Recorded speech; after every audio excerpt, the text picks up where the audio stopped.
Good morning. Welcome back. Happy Friday. Got a great show for you today. We're obviously not in the home studio, but if you're listening in, then I guess we are, because all you are used to is just hearing the sound of my voice. Today, we're going to be talking about something that I believe most Americans feel in our gut, but that we're too afraid to say out loud, which is that political violence here in the United States is no longer hypothetical because it's here and it's happening often. We're seeing brutal attacks in our cities, rising hostility online, to now recently lawmakers openly encouraging the military and intelligence agency to ignore President Trump's lawful orders. It's clear that something in our country has snapped. We used to disagree, we used to debate, but now we dehumanize and we celebrate violence against political opponents. And the polls show it now more than ever that more Americans today believe that violence may be necessary to get the country back on track than at any point in modern history. How did we get here? Who's fueling this? And what does it mean for the future of our country?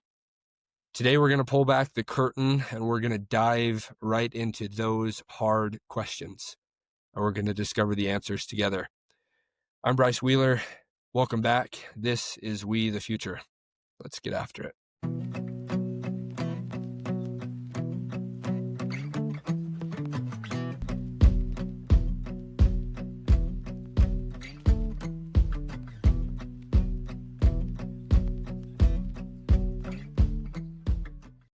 So talking about this is important. It's obviously something that I believe is serious enough to warrant an entire episode about it. But it's something that I believe most of the media refuses to discuss, and that it's something that should terrify every single sane person in this country. Because what we are witnessing right now is not random violence. It's not isolated incidents. It's the direct consequence of a political movement that has abandoned order, abandoned morality, and abandoned the basic principles that keep a nation civilized. Now, we talked about it a few weeks ago, but I want us to go back to, and let's start with, Chicago.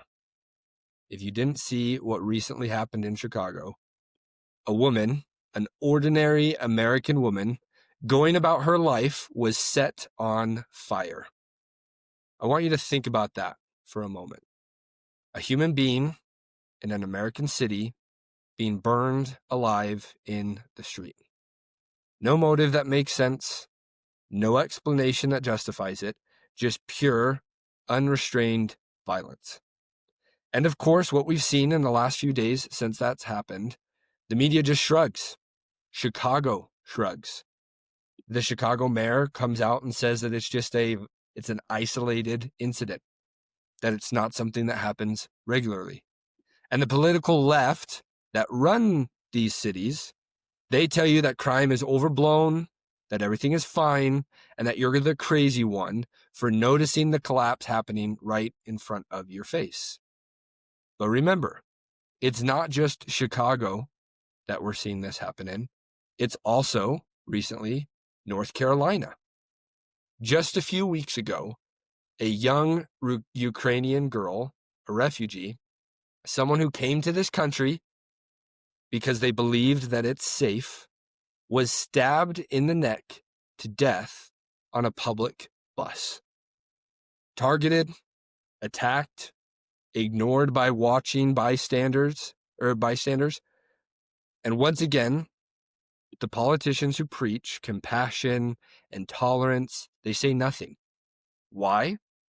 Because acknowledging what's happening would mean admitting that their policies are producing chaos, that their ideology is producing violence, that their version of America is becoming dangerous for anyone who dares simply to exist. But here's the part that nobody is prepared for. While cities burn, while innocent people are being attacked in broad daylight, while violent extremists roam without consequences, Democratic lawmakers released recently, within the last day or two, released a video telling the United States military, the men and women that are serving in our armed forces, as well as the men and women who are serving in our intelligence forces, to stand down, to disobey, and to refuse any illegal or unlawful orders from President Trump. Now, this is fair. If we have a president who is asking the military men and women to perform anything that is unlawful, that is unjust, and that shouldn't be happening, they have a right and they have the duty, because they swore an oath to uphold the Constitution, they should be able to stand against any of those unlawful orders. But what we're seeing is this: no unlawful order has been given. So why are they doing this? In my opinion, they're doing it to incite political violence.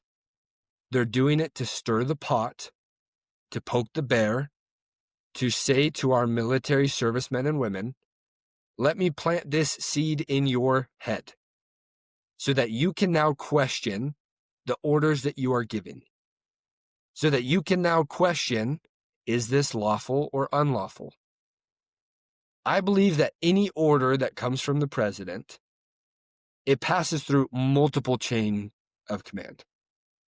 It passes through multiple filters, multiple people, before it ever gets to the people that are actually going to be the ones that are boots on the ground performing and actually making sure that that order is in effect. But I want this to sink in to our minds, to our brains. We have elected officials telling soldiers not to obey the commander-in-chief. Not if they disagree with him politically, not if he's the wrong party, not if the media calls him names. This isn't normal. It's not political rhetoric. This is the kind of message, in my opinion, that collapses nations, that will eventually lead to the collapse of our country if we are not careful. And if we do not take time right now to actively sit down and think through what is happening within our country. Now, can you imagine if Republican officials put out a video telling the military or the intelligence agencies not to follow Obama's orders or Biden's? They'd call it sedition, and they would be right, because that's what it is. But when Democrats do it, what happens? Well, we see in the media that they applaud. We see that on social media, it's amplified. And we see the same people who just watched a woman burned alive in Chicago and a woman stabbed in the neck in North Carolina tell you that you are the threat. So today we're going to be talking about all of this. Not just the violence, but the ideology behind it. Not just the incidents, but the political movement that excuses them, fuels them, and then dares to lecture the rest of us about democracy. Because the truth is simple.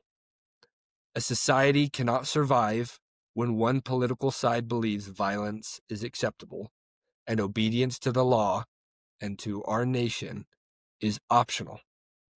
If we elect officials who are willing to undermine the military itself to stop the person who we voted for, then the fight for the future of this country is far more serious than what I, or maybe even you, would like to admit. So today, that's what we're going to be discussing. We're going to be discussing all of these events, why they're happening, and what we can do to turn our country around before we are so foregone and we are so far down the road that there's nothing else to do but to continue forward. Now, this is something I've been wanting to discuss for a long time. Really ever since the Charlie Kirk assassination. It's been something that's been heavy that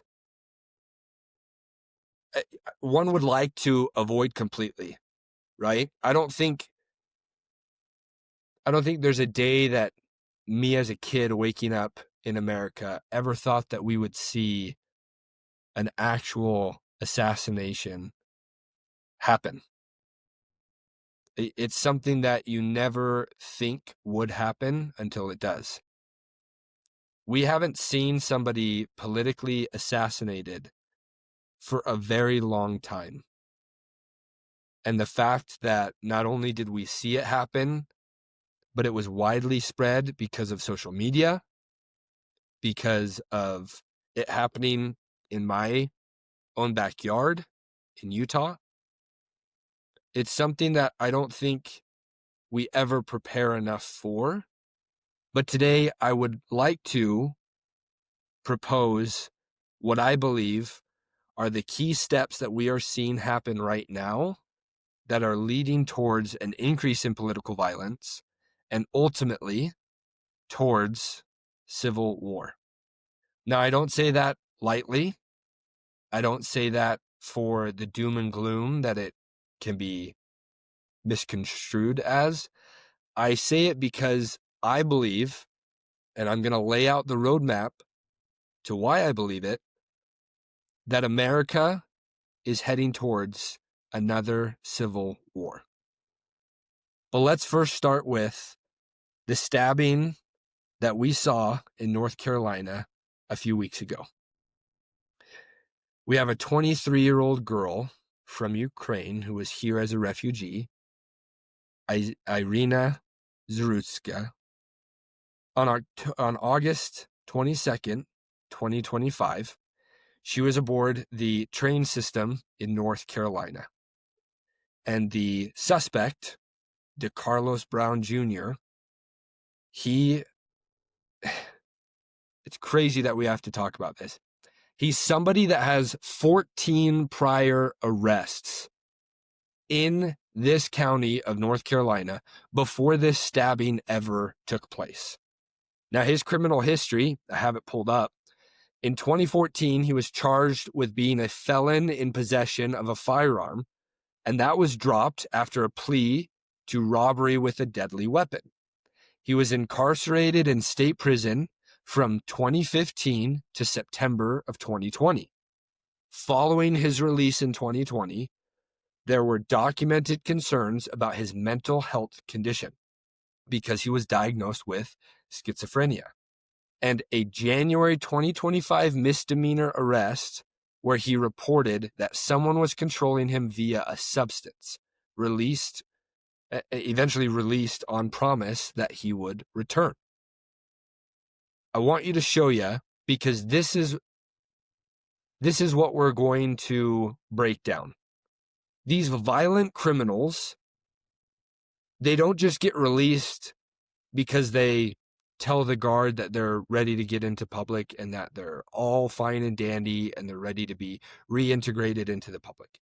They're released because we have Democratic law officials as well as Democratic judges who say that these individuals are ready to be released. So I want to show you this. This is Teresa Stokes. She was the judge who let the career criminal, like we've talked about, DeCarlos Brown Jr., walk free, who eventually went on to kill Irina Zrutska. I'm not going to show the video because the video is horrible. It's horrific. It's something that I wish I hadn't seen, but I did. So if you want to go watch it on your own, I would encourage you to do it with very, very extreme caution. The same thing I would encourage you to do if you happen to see or want to see the video of Charlie Kirk being killed. But the reason why I bring this up is because Teresa Stokes, she agreed with DeCarlos Brown Jr. that he would come back, that he would come to court if she released him from custody. It's ridiculous. And eventually what happened? Well, he went on the same train and eventually decided that he was going to kill and to, as he said, get that white girl. He stabbed Irina in the neck while people around her on the train did nothing to help. So she died with no aid, no assistance, no one else around her. A refugee who comes to America to look for help, to look for a better future, to look for a better nation, and to look for the promise of opportunity and America being a safe haven to the country that she came from. She was killed because she just happened to be, in my opinion, in the wrong place at the wrong time. But he, DeCarlos, was let out multiple times. 14 prior arrests. Now, what did we see recently happen in Chicago? We saw Lawrence Reed, who is a 50-year-old gentleman from Chicago, light a girl on fire on the bus. Here's the report. He's charged federally with committing a terrorist attack for setting a woman on fire on a Chicago Transit Authority train, a train, on November 17th, 2025, 3 days ago. He reportedly filled a handheld container with gasoline at a gas station 20 minutes before the attack and ignited the victim while on the train. Prosecutors describe him as having a very long and extensive criminal history and state he had plenty of second chances by the criminal justice system. How many prior offenses did he have? How long was his criminal history? He had 49 prior arrests. 10 of those arrests were felonies. 1 in 5 arrests was a felony committed by this guy. And how did he get out? How was he let back on the streets of Chicago? Well, I'll tell you how. Meet Teresa Molina Gonzalez. She is the county judge who denied the detention request from prosecutors to hold Lawrence Reed in custody after his 49th arrest, allowing him to walk free, to get back on the streets of Chicago, and hey, maybe his 50th arrest would have been the straw that broke the camel's back.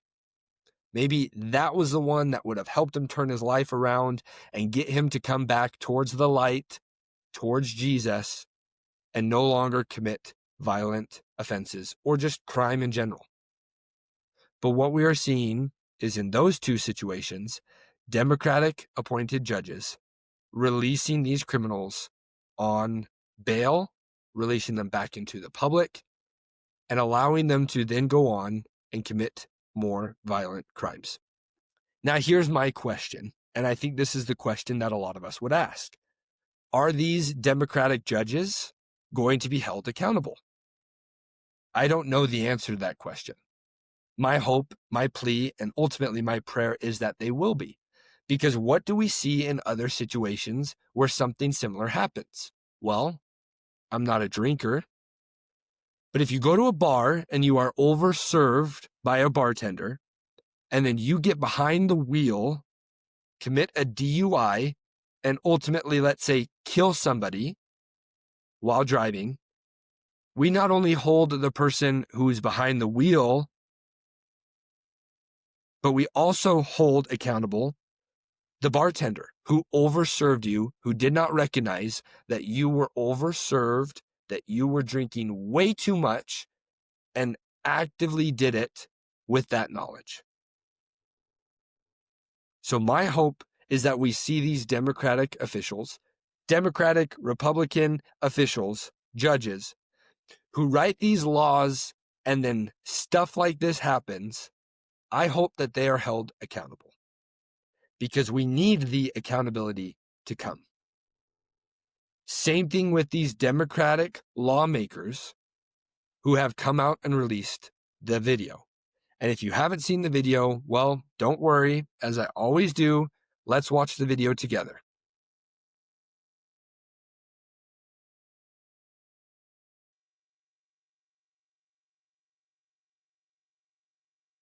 Congressman Chris Deluzio joined 5 other Democratic lawmakers, all of them military or intelligence community veterans, to urge current officials to disobey illegal orders.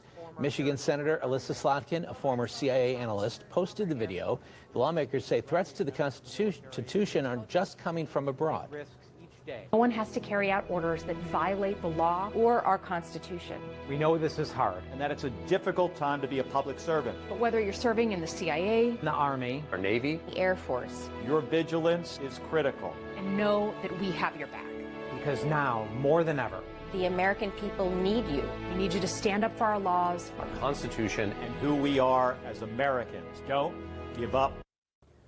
Slotkin told the New York Times that she's heard from active duty troops who are concerned about the legality of strikes on people the Trump administration says are drug traffickers. The administration called the video an attempt to encourage the military to rebel against Trump. So if you're not caught up on what's been happening, Trump has been ordering the drone strike of small boats that are carrying illegal narcotics towards America in the Gulf of America to be shot down. This is ultimately leading to greater conflict and greater political intensity. But ultimately, it's not just those strikes. It's what's happening in the city of Chicago. It's what we're seeing happen with this American women getting set on fire. It's what we're seeing happen right now where the mayor of Chicago, the governor of Illinois are citing that Trump's unlawful use of the National Guard to come in and clean up the streets of Chicago is unconstitutional, that it's unlawful, that it holds no grounds, and yet they are the ones that are turning around, looking the American people, especially the citizens in Chicago and in Illinois, looking them in the eyes and saying, everything's fine. You have nothing to worry about. Crime is down. These are isolated incidents. We have nothing to worry about. Yet at the same time, we are seeing the temperature in Chicago increase daily. Now, some might say it's because of the National Guard being there and they're inciting violence and they're stirring the pot to the people so that now the people have to push back. I would say it's because there was already a problem there, and the National Guard is probably there for a freaking good reason.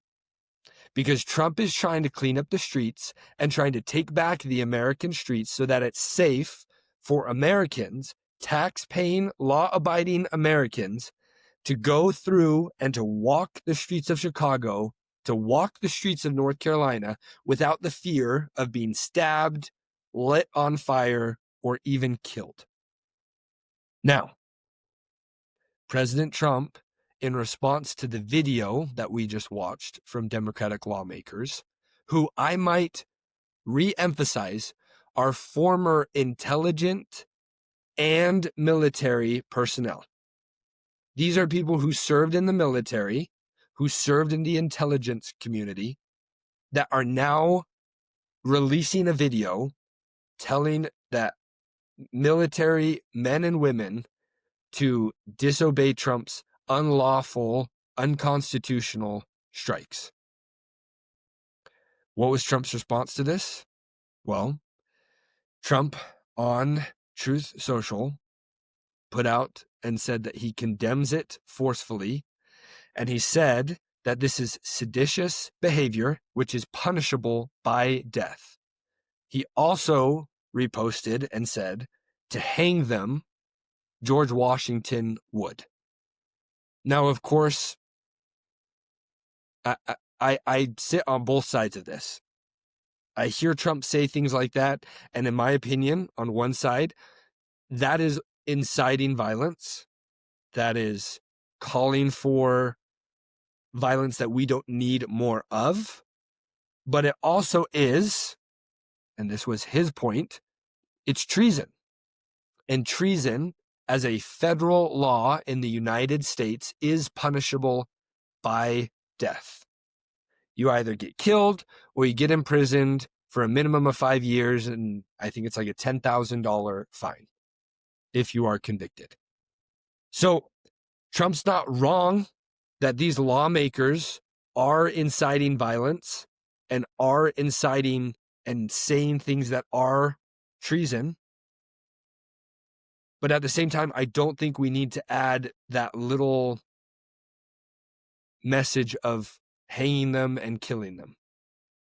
Now, of course, Chuck Schumer, speaking from the Senate floor today, he said that the president is obviously calling for the execution of elected officials. He said that it's an outright threat, that it's deadly serious, and that every time President Trump posts things like this, he makes political violence more likely. My rebuttal to that is, we have seen Chuck Schumer, the Democrats, and people on the left do nothing but be fine with, incite political violence. These are the same people who are affiliated with the same party who laughed at, posted, created memes of, and have done nothing but make fun of the death and assassination of Charlie Kirk. These are the same people that during the 2020 riots didn't condemn the violence that was happening across our country, but continued to incite it, to continue to call upon it, to not come out and say that it's wrong, but to come out and say that it's peaceful, that these are relatively peaceful acts of, people standing up for their rights. These are peaceful demonstrations.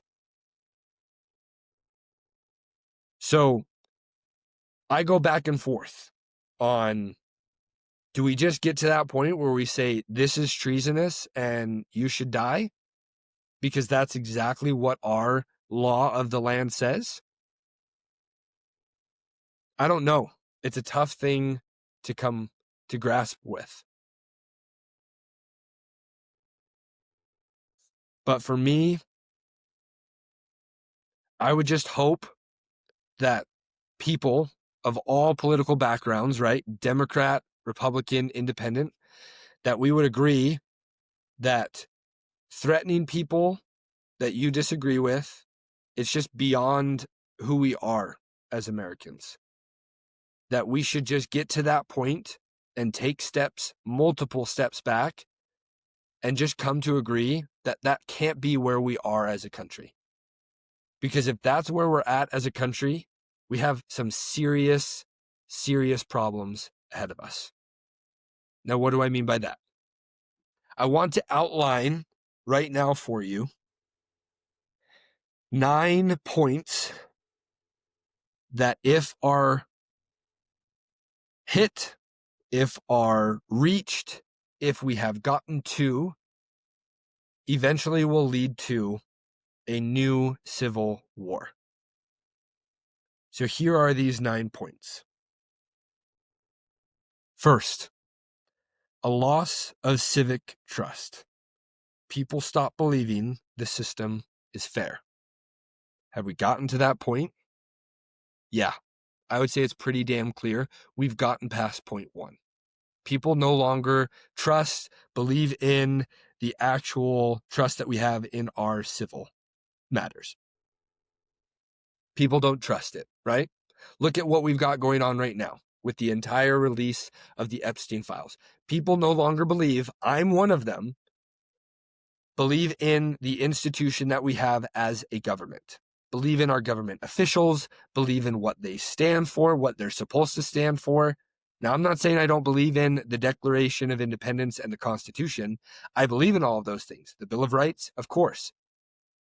But I don't think we, as a nation, as an American people, we believe in or have trust in our civics and in our government.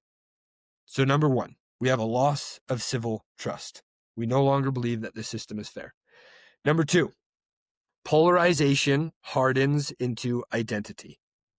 What do I mean by that? Political disagreements is completely normal, but identity conflict is fatal. What we are seeing happen right now in America is we are seeing the rise of identity politics. We are seeing that it's no longer about policy. It's no longer about what you stand for and what you believe in. It's solely based off of who you are as an individual person. We are seeing this happen time and time again in cities. It's no longer about, do you stand for something being right or wrong? We see it now as, who are you? Are you Black? Are you Hispanic? Are you a Native American? Are you somebody who came here legally or illegally? We are seeing identity politics pushed down our throats. And if we see that happen, then we've already reached step 2 and we've surpassed it. That there's a polarization that hardens into identity. It's no longer about what you believe in. It's solely based off of who you are as an individual. Step 3, the breakdown of the gatekeepers. What are the gatekeepers? Let me explain.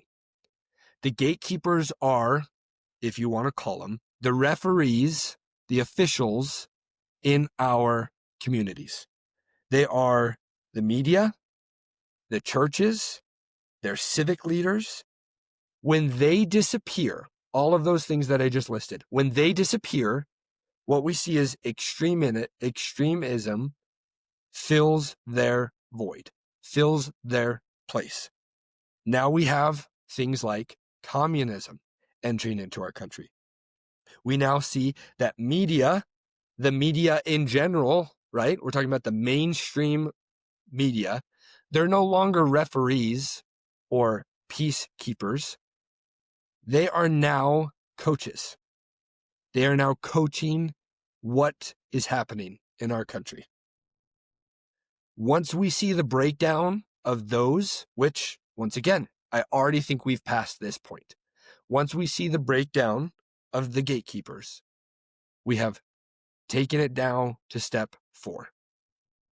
Which, step 4, parallel information realities.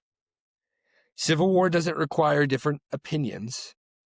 It requires and feeds off of completely different realities. What do I mean by this? Let's look back at history. History is the greatest tool that we have to our use to learn hard lessons. What happened in Nazi Germany before the entire regime took over, the Nazi regime? We saw 2 different polarized realities. You could pick up on the same day 2 newspapers, one that was ran by the Nazi regime and one that was held by or ran by an independent German news source.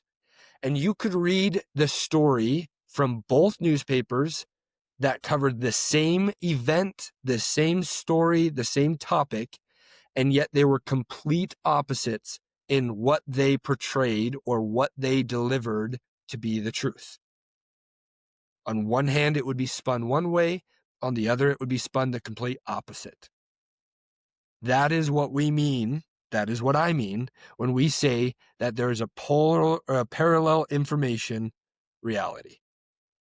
Do I think we're seeing that right now? You tell me. So step 4, I think we've already surpassed it. Step 5, which I would add, we have 9 steps. Step 5 is the pivot point. It's the point where it's not the point of no return. It's the point now where once we've crossed it, we're now on the deep decline. We're on the up climb. Now we're on the decline. Step 5, loss of neutral rule of law. This is the belief that it's not just corruption, but that the law itself is not neutral. What does that mean? Well, it means that we are seeing the law no longer be fair. We are seeing the law targeting people and used for political gain. A CBS YouGov poll says that 60% of Americans say that the justice system is used for political purposes. Well, what does that mean? If we are using our justice system to target and to go after people for political gain, that's what that means. Now, have we seen this happen? I think we have. We've seen the January 6 rioters, which we've covered already. They get thrown into jail for years, multiple years. For an entire administration, 4 years of President Biden in office, a couple of them were still held in prison. But yet in that same time, anyone who was actively participating in the 2020 riots were released. Were not held accountable, were not held in prison, even though there were billions of dollars worth of damages that happened and occurred across our country. They were not held accountable. They were released on bail or just released in general, while January 6 rioters were held in prison for years. That's what we mean when we say that there's a loss of neutral rule of law. We're targeting people for politics. We're targeting them with our justice system. That's the pivot point. I think we've also crossed that as well. Point 6, normalization of political violence. Violence stops shocking us and stops shocking our systems. I think this one is the one that is the most blatantly clear right now for our country. Is this happening? Yes. You're damn straight it's happening. We are seeing that the Charlie Kirk assassination, yes, it shocked us, but to most people in America, they will say they saw it coming. That Charlie Kirk had it coming. That, yeah, if you're going to go around spewing what you're spewing, you had it coming. We also saw this. What happened in Virginia a couple of weeks ago? They voted in to office as the Attorney General, someone who holds and upholds the law in your state, who is the highest elected official in charge of your police, in charge of your rule of law. They elected a new Attorney General who, during his campaign, called for and actively said that it would be okay if a Republican member of the Virginia political arena, can't think for a second, excuse me, he called for the death of a Republican official. He called for the death of that Republican official's children and said that he would want his wife to have to watch her kids be killed. Did that shock people in Virginia? No. How do I know that? How do you know that? Because they still elected him into office as the Attorney General of their state. You can't tell me that political violence shocks us when shit like that happens. Pardon my French. We are past the point. Based off of a PRRI study, 23% of Americans believe that political violence is necessary to save this nation. 23%. Now, it's on both sides of the political aisle. Both the left and the right believe this. But I will say, based off of that same study, that more on the political left believe that political violence is necessary. So are we past point 6? Yes. Yes, we are. Point 7. We're turning the page. The rise of militias and parallel forces. When the state loses its monopoly on force, the countdown accelerates. What do I mean by that? We are seeing right now this happen in specific cities and states. Now, this is the point I believe we are teetering on. I believe that point 7 is where we are currently at, where we are seeing militias and parallel forces come together and actively participate in upholding the law. In Chicago, we see militias forming of people in public deciding to go after the National Guard. We are seeing people incite violence and go after ICE agents, boxing them in, trapping them in their car. This happened in Chicago. Throwing rocks, throwing bricks, punching, kicking, even killing or shooting or threatening to shoot or putting bounties out for the killing of ICE agents. We're seeing it happen not only in Chicago, we're seeing it happen in Oregon, in Seattle, Washington. We are no longer to the point where it's the police or our military that are upholding the law. We are seeing the rise of militias and parallel forces. Once this happens, once we've crossed this point, we are 2 points away, in my opinion, from civil war. So point 8. This is the trigger event. Now, this could be multiple different things. This could be a disputed election that could happen in 2026 or 2028 with the presidential election. This could be a political assassination or a major attack. It could be a Supreme Court decision that creates mass unrest. It could be a financial crisis. It could be state versus federal government standoffs. It could be anything. Because civil wars don't begin with a plan, they begin with a spark. Go back in history, even American history, and review any civil war that has happened or taken place. They don't just start because you've planned to do them. They start with sparks, with ignitions that then go on to fuel giant unrest, violence, and ultimately civil war.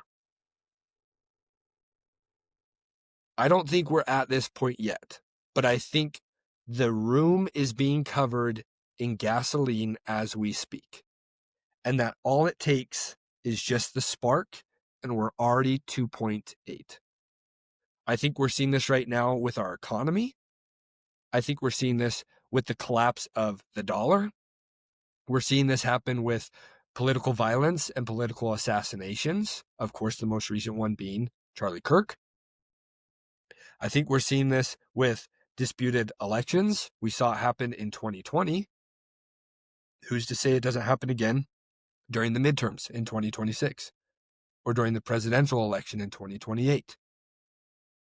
I only think it's a matter of time. Point 9. This is the final point. When police, military, or federal agencies split. Now, we're already seeing this. Doesn't mean that we're at that point that we've crossed it, but we are already seeing this. Police force members in New York, after Mamdani was elected mayor of New York City, have already left, are leaving, are planning to leave, and to move out to different cities and different states and join the police forces there because they refuse to be the police and to uphold the law in New York City. Now, I don't blame them. When Mamdani is outright and calling for the defunding of the police, he said in a recent interview this week that he would get rid of their task force against violence. When he's actively calling for that and saying that the police aren't the answer, that they incite more violence, that their job is not to uphold the law, I don't blame police leaving New York City, taking their families to Texas, taking their families to Florida or elsewhere, and joining the police forces there. When we see the conflicts happening right now between the states of Illinois and the city of Chicago against the federal government, even just recently, the mayor of Chicago called out when he was speaking to the United Nations. This is real. You can look it up. He called out and asked for the United Nations help to push back against what Trump is currently doing by bringing in the National Guard to uphold the immigration laws. You can't make this shit up. When we see conflict arise between cities and states and the federal government, this leads to and will actively lead to passing step 9. When we see distrust happen in the 3-letter agencies like the Department of Justice, the DOJ, the FBI, the CIA, when we no longer trust those agencies, which I'll be honest with you, I don't trust anymore. I think we've seen countless of examples. The FBI's investigation into the Charlie Kirk assassination, the Department of Justice's release of the Epstein files, and the, in my opinion, active cover-up of the Epstein files. When we get told during the campaign for office that they're going to be the most transparent government and the most transparent administration we've ever seen, and yet they get into office, it's almost been a full year, and we feel no closer to understanding things that happened in our country than we did before, of course we will not trust these agencies. When we see states disobeying immigration law, drug laws, being sanctuary cities, and completely, in my opinion, slapping the federal government and the laws in their face, this all leads to step 9. Now, take a breath. All of that's really heavy. I don't tell you all of these steps. I don't give you these steps or give you this information to scare you. I give you these steps so that we can study them and so that we can wake the hell up. Just like you do when you go to a doctor's checkup and you go get looked at and you go get your yearly, quarterly, bi-yearly checkup from your doctor. You go to find out where you are. You go to the doctors to see, where am I currently at? On the chart, on the scale of obesity, where do I fall under? On the chart of high blood pressure, high cholesterol, where do I fall? We go to get looked at so that we know where we are, which is the exact same reason why I give you these points, so that we can check ourselves as American citizens and know where we currently are. Now, I've given you the 9 points. I personally think we are at point 7. If you think we're further, if you think we aren't that far, let me know. Send me a message, leave a comment. But that's where I believe we currently are. And we are starting to see the seeds be sown for steps 8 and 9 that will ultimately lead us towards a civil war. Now, I don't believe that we are so far past the point of no return. I don't believe that we are so far gone that we have to just put our head down and say, you know what? If it's civil war, then okay, let's do this. I don't think that's the answer. I believe that we can still come back from this, that we can turn our country around, which is the exact reason, one of many, why I started this podcast. Because I want to see a future that we can be proud of, that we built.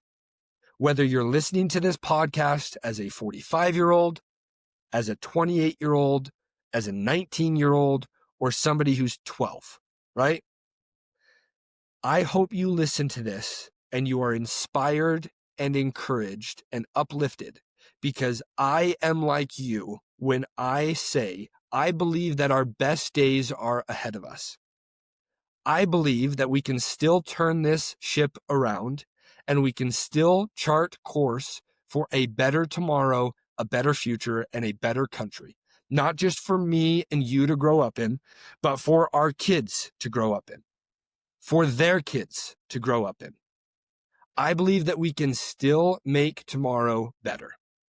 But what it's going to take is it's going to take us actively looking in the mirror and saying to ourselves, where are we currently at?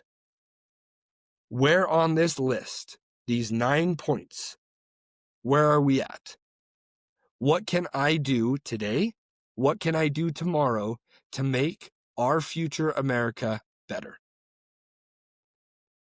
My hope, my goal is to continue to do this, to continue to raise awareness, to continue to bring you the news, unfiltered, uninterrupted, and not biased.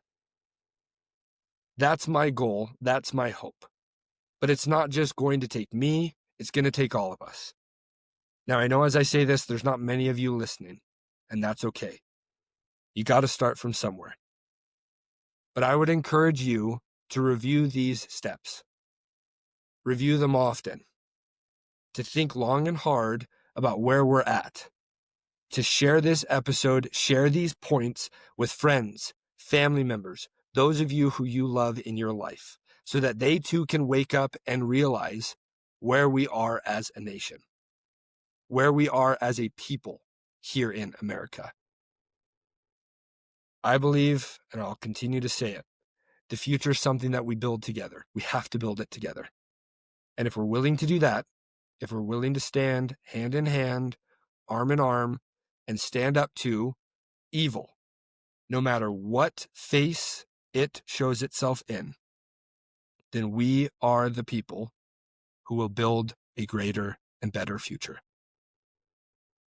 Like, comment, subscribe, share this episode, share the podcast with those who you care about. We'll be back next week in the studio. As I've said before, next week is Thanksgiving, so we'll be coming out with a single episode instead of the normal 2. I appreciate you all listening. Please message me on Instagram, Facebook, YouTube. Let me know what you like or don't like about the show, what you'd like to hear covered. I appreciate you all being here, and I appreciate your support in this endeavor. The future is alive, and it's something that we can build together. As long as we decide right now that we want to build a better future. I'm Bryce Wheeler. Thanks again for listening in. We'll see you next time. This is We, the Future.